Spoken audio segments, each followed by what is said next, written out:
नमस्कार दोस्त, स्वागत है आपके YouTube चैनल आर्या जीके में। चलिए, बहुत ही अच्छा क्लास हम लोग का चल रहा है। अभी पिछला क्लास हम लोग कर चुके हैं ऑलरेडी। विजयनगर साम्राज्य हमारा खत्म हो चुका है, यानी दक्षिण भारत में विजयनगर जो दक्षिण भारत का इतिहास है जिसमें हम लोग का विजयनगर साम्राज्य खत्म हो चुका है और उसमें जो नेक्स्ट जो है वो है बहमनी साम्राज्य। तो एक सेकंड आपको बताते हैं, फिर इसके बाद हम आगे चलेंगे। देखिए, थोड़ा समझिएगा ध्यान से। ये हो गया हमारा भारत, ये हो गया हमारा दक्षिण भारत, ये दक्षिण भारत हो गया।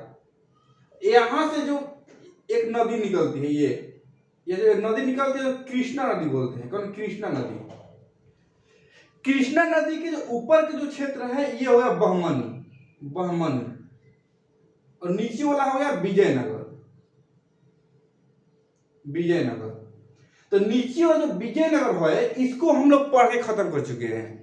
तो विजयनगर का स्थापना कैसे हुआ, किसने हुआ, किया, कब किया, इसका आखिर क्या उद्देश्य रहा, सभी चीज हम लोग विजयनगर समाज खत्म कर चुके हैं। और इसके कृष्णा नदी के ठीक ऊपर वाला भाग जो है बहमनी साम्राज्य वाला। तो आज हम लोग इसको देखेंगे, बहमनी साम्राज्य को। इसके बीच के जो क्षेत्र होगा यहां से एक दोआब क्षेत्र बोलते हैं, ये दोआब क्षेत्र। तो विजयनगर और बहमनी दोनों के बीच हमेशा संघर्ष चलता रहा, ये दोआब क्षेत्र के लिए, जिसको रायचूर दोआब के नाम से जाना जाता है। क्यों संघर्ष चलता था? इसलिए कि दो उपजाऊ जमीन था। लेकिन यहाँ पर जो देखिए, जब जहां पर ज्यादा पानी का स्रोत मिलेगा वहां में ये निश्चित है कि उपजाऊ भूमि रहेगी। तो इसीलिए इसी को लेकर के विजयनगर बोलता है कि मेरा अधिकार रहेगा, बहमनी वाला बोलता था कि मेरा रहेगा। इसी को लेकर के बराबर झगड़ा चलता रहा। अंततः लास्ट में विजयनगर के जो साम्राज्य में जो शासक थे कृष्णदेवराय, इसको जीत हासिल करके इसको अपने में मिला लिए। लास्ट में विजयनगर साम्राज्य जो है लास्ट में खत्म होते चला गया। कैसे? जो कि ऑलरेडी हम आपको पिछले क्लास में बता चुके हैं। तो विजयनगर खत्म, आज हम पढ़ेंगे इसको ऊपर वाला भाग बहमनी साम्राज्य को। तो एक बात है, इसको अच्छी तरह से और ढंग से समझने के लिए जो विजयनगर जो हम क्लास ऑलरेडी है प्ले लिस्ट में आपको मिल जाएगा मॉडर्न हिस्ट्री में। तो यदि आप उस क्लास को नहीं देखे हैं तो आपसे एकदम हाथ जोड़ के निवेदन है कि उसको देख लीजिए। देखने से ये होगा कि समझना बहुत इजी हो जाएगा, पूरा स्टोरी समझ में आ जाएगा, फिर एक भी क्वेश्चन नहीं छूटेगा।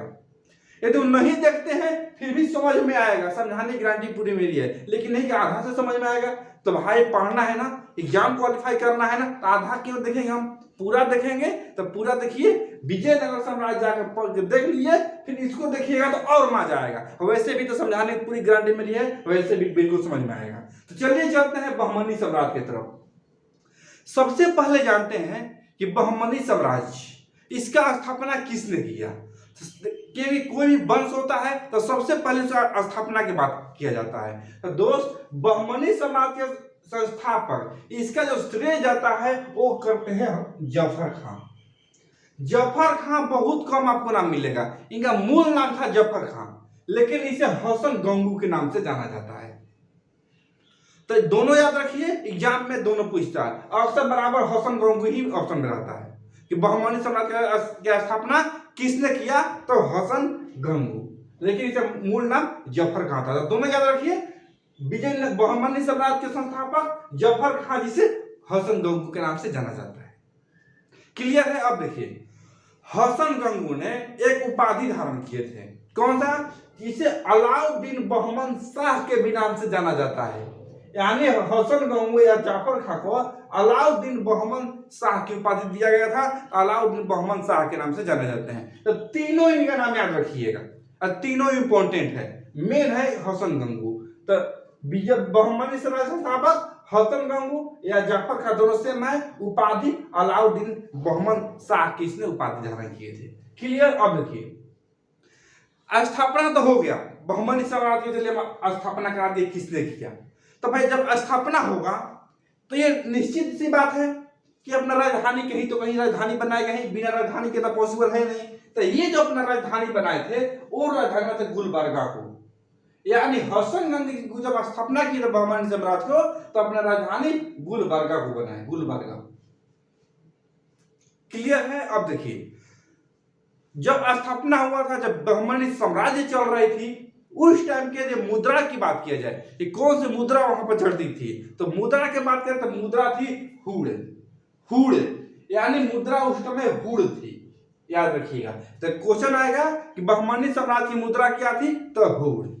यदि हम बात किए थे इसकी भाषा का कि बहमनी साम्राज्य की भाषा क्या थी, यानी बहमनी समाज के लोग कौन सी भाषा को अधिकतर बोली जाती थी। देखिए ये जो इसका जो स्थापना हुआ, ऊपर बात करें तो ये लगभग कर्नाटक और महाराष्ट्र के क्षेत्र में पड़ता है, इसलिए महाराष्ट्र में इसका ज्यादा क्षेत्र था, इसलिए वहां पे ज्यादा मराठी भाषा का यूज किया जाता था। यानी बहमनी साम्राज्य की भाषा मराठी भाषा थी। क्लियर है? यहां तक किसी कोई डाउट है तो बताइए। अब देखिए जब इसने अपने स्थापना कर दिया बहमनी साम्राज्य का पूरा, देखिए ये बहुत इंपॉर्टेंट डाटा है, इसको याद रखिएगा एग्जाम के लिए। स्थापना हो गया, राजधानी हो गया, मुद्रा भाषा सब हुआ। इसके बाद इसने क्या किया हसन गंगू ने कि अपने साम्राज्य को, यानी हसन गंगू बहमनी साम्राज्य को 4 प्रांतों में बांटा। तो कभी कभी इसका प्रांत पूछ देता है कि बहमनी साम्राज्य कितने प्रांतों में बांटा गया है। अब एक और आगे चल के एक और बात बताएंगे, वो बन रही वीडियो में। देखिए तो देखिए इसने अपने साम्राज्य को कितने 4 प्रांतों में विभाजित किया था। किसने? हसन गंगू ने।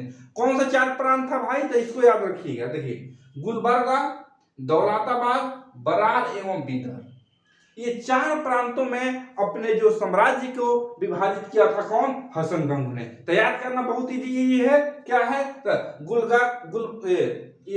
गुलबर्गा, दौलताबाद, बरार और बीदर। देखिए बस बरार बस बीदर, ये तो इंपॉर्टेंट, ये तो इजी याद हो जाएगा। और गुलबर्गा दौलताबाद तो ही तो याद करना है। यानी कि हसन गंगू ने अपने साम्राज्य को कितने भागों में विभाजित किया? 4 विभाग। कौन सा? गुलबर्गा, देखिए गुलबर्गा, दौलताबाद, बरार एवं बीदर 4 प्रांतों में विभाजित किया था। क्लियर? तो क्वेश्चन आएगा तो ध्यान रखिएगा। यानी बहमनी साम्राज्य को हसन गंगू ने कितने भागों में विभाजित किया? तो 4 प्रांतों में विभाजित किया, तो गुलबर्गा और दौलताबाद, बरार एवं बीदर। क्लियर है? अब देखिए इसके बाद हसन गंगू के बाद जो नेक्स्ट जो शासक बनते हैं जिनका नाम है मोहम्मद शाह प्रथम। देखिए मोहम्मद शाह प्रथम, देखिए ऑलरेडी विजयनगर साम्राज्य में आपको मैं पढ़ा चुका हूं, बट फिर से दोबारा आपको फिर यहाँ पढ़ने के मिल जाएगा। क्या पढ़ाए हैं? तो देखिए मोहम्मद शाह प्रथम यदि काल की बात करें तो 1358 से लेकर के 1375 तक इनका शासन काल रहता है। इसने विजयनगर के, जब विजय, देखिए ये तो बहमनी पढ़ रहे हैं, जब विजयनगर की जब साम्राज्य जब सत्ता चल रहा था तो विजयनगर के जो साम्राज्य था उसमें बुक्का प्रथम से इसने युद्ध किया था। कौन? मोहम्मद शाह ने। ऑलरेडी मैं विजयनगर में पढ़ा चुका हूं कि बुक्का प्रथम के समय किसने युद्ध किया था? तो मोहम्मद शाह ने। सेम बात वही है, मोहम्मद शाह ने विजयनगर के बुक्का प्रथम के साथ युद्ध किया और इस युद्ध में ये मोहम्मद शाह ना विजयी कर देता है, जीत जाता है। इस युद्ध में बहुत इंपॉर्टेंट एक खास बात है, बहुत इंपॉर्टेंट याद रखिएगा। इस युद्ध में पहली बार बारूद का प्रयोग किया गया। तो क्वेश्चन क्या आएगा, कैसे क्वेश्चन घुमाएगा? क्वेश्चन ऐसे पूछेगा कि बहमनी साम्राज्य में किसके युद्ध के टाइम पहली बार बारूद का प्रयोग किया गया? तो यह आएगा मोहम्मद शाह एवं बुक्का प्रथम के समय पहली बार बारूद का प्रयोग किया गया। इससे यही बहुत इंपॉर्टेंट क्वेश्चन है, पूछता है ये पहली बार बारूद का प्रयोग कब किया गया? कब? बहमनी साम्राज्य में बात कर रहा हूं।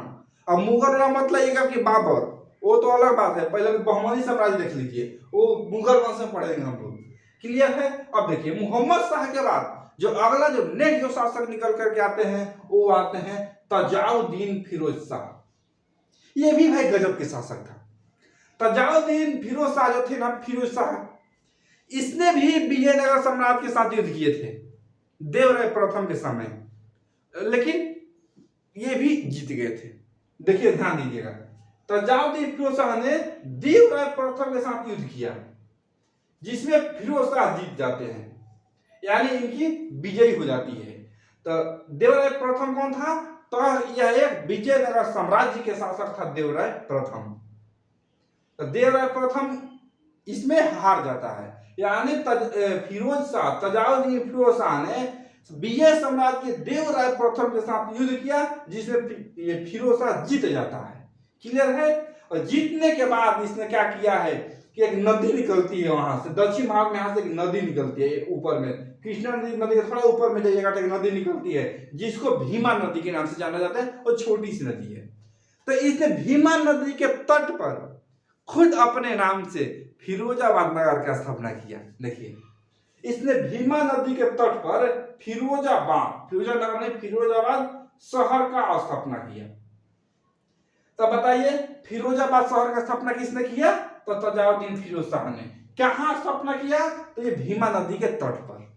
क्लियर है। तो देखिए, इसको एक बार रिवाइज करते हैं, बताइएगा। बहमनी साम्राज्य का स्थापना किसने किया? हसन गंगू ने, या जाफर खान का मूल नाम था। उपाधि कौन था? तो अलाउद्दीन बहमन शाह। राजधानी कहां बनाया? तो गुलबर्गा को बनाया। यदि हम बात करें कि मुद्रा का, तो मुद्रा थी हुड। भाषा की बात करें तो भाषा मराठी। अपने प्रांत को, हसन गंगू ने अपने प्रांत को टोटल 4, अपने साम्राज्य को टोटल 4 प्रांतों में विभाजित किया। कौन? तो गुलबर्गा और दौलताबाद, बरार तथा बीदर 4 प्रांतों में विभाजित किया। इसके बाद मोहम्मद शाह आते हैं। मोहम्मद शाह विजयनगर के साम्राज्य शासक बुका प्रथम को पराजित करते हैं। इस युद्ध में पहली बार बारूद का प्रयोग किया गया। क्लियर। इसके बाद फिरोज शाह आते हैं। इसने देवराय प्रथम के साथ युद्ध किया जिसमें फिरोज शाह जीत जाता है। इसके बाद इसने भीमा नदी के तौर पर फिरोजाबाद शहर का स्थापना करते हैं। क्लियर। ध्यान रखिएगा, ये बहुत इंपॉर्टेंट है दोस्त पीटी के लिए, और बहमनी समाज से क्वेश्चन आया तो नहीं छूटेगा आपको, बहुत ही फेमस है। अब देखिए, इसके बाद तजाउद्दीन फिरोज शाह के बाद जो अगला जो शासक उभर करके आते हैं वो आते हैं मोहम्मद शाह तृतीय। देखिए, इसके पहले भी शासक आए हैं। एक शासक आए थे, इसके पहले एक और शासक आए थे, मोहम्मद शाह हुमायूं के नाम से आए थे। मैं 2-3 और शासक आए थे, लेकिन कोई खास नहीं था, इसलिए मैं इसको स्किप कर रहा हूं। रीजन की दोस्त हम लोग को रिजल्ट चाहिए। रिजल्ट कब होगा? कि जब हम लोग उसको अच्छा से फालतू चीजों नहीं देखेंगे। तो मैं सिर्फ एग्जाम के व्यू से आपको लेकर चल रहा हूं। तो देखिए, इसके बाद इंपोर्टेंट शासक है वो है मोहम्मद शाह। मोहम्मद शाह तृतीय, इनके शासनकाल की बात करें तो 1463 से लेकर 1482 ईस्वी तक शासन करते हैं। इसके टाइम बहुत इंपॉर्टेंट फेमस क्वेश्चन पूछता है। क्या? तो एक रूसी यात्री थे। कौन? एक रूसी यात्री थे जिसका नाम क्या था? तो निकितिन। रूसी यात्री निकितिन बहमनी साम्राज्य की यात्रा किया था। किसके समय? तो मोहम्मद शाह तृतीय के समय। तो क्वेश्चन डायरेक्ट नहीं आया। कैसे? तो रूसी यात्री निकितिन ने बहमनी साम्राज्य की यात्रा किसके समय किया? तो मोहम्मद शाह तृतीय के समय। क्लियर। अब देखिए, इसके बाद बहुत ही महत्वपूर्ण खलीमुला। खलीमुला, देखिए, खलीमुला से बहुत क्वेश्चन पूछता है। अब बोलिए कैसे क्वेश्चन पूछेगा कि भाई बराबर क्वेश्चन पूछता है? तो देखिए, मैं बता रहा हूं दोस्त, रियल बातें, हकीकत।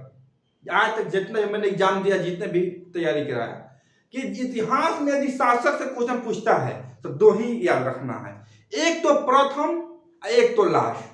तो प्रथम हो गया संस्थापक हसन गंगू, इसके बारे में याद रखना है। और खलीमुला ही इस वंश का, बहमनी समाज के अंतिम शासक थे खलीमुला।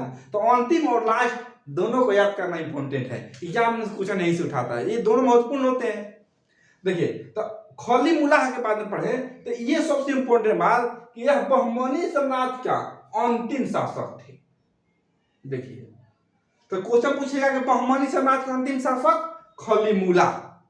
क्लियर है। देखिए, जब खलीमुला जब अंतिम शासक थे, देखिए, जब स्टार्टा तो चल रहा था, लेकिन जब ये तजाउद्दीन फिरोज शाह के बाद जो शासक जब आए ना, तो वैसे कोई योग्य शासक नहीं आए थे।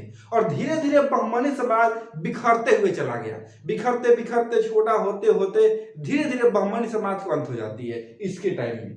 कैसे? तो देखिए, ये खलीमुला ये तो अंतिम शासक था। इसके समय बहमनी साम्राज्य 5 भागों में बट गया। कौन कौन सा भाई?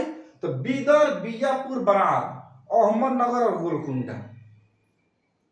बिखराव हो गया। याद करना इजी है। कैसे? तो देखिए, पहला, दूसरा, तीसरा, मैं जानबूझ कर लिखा हूं सजा करके ताकि आपको याद हो जाए। 1 2 3 तीनों ब से स्टार्ट है। देखिए, बी से, ब से। देखिए, बीदर, बीजापुर, बरार।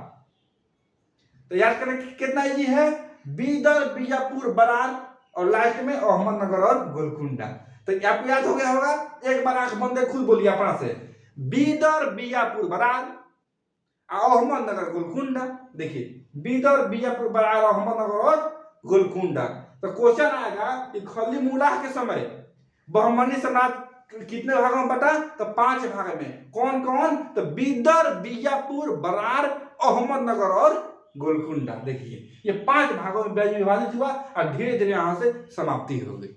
तो देखिए हम लोग विजयनगर साम्राज्य अच्छा से खत्म कर चुके हैं और इसको भी हम लोग आज बहमनी साम्राज्य को खत्म कर चुके हैं।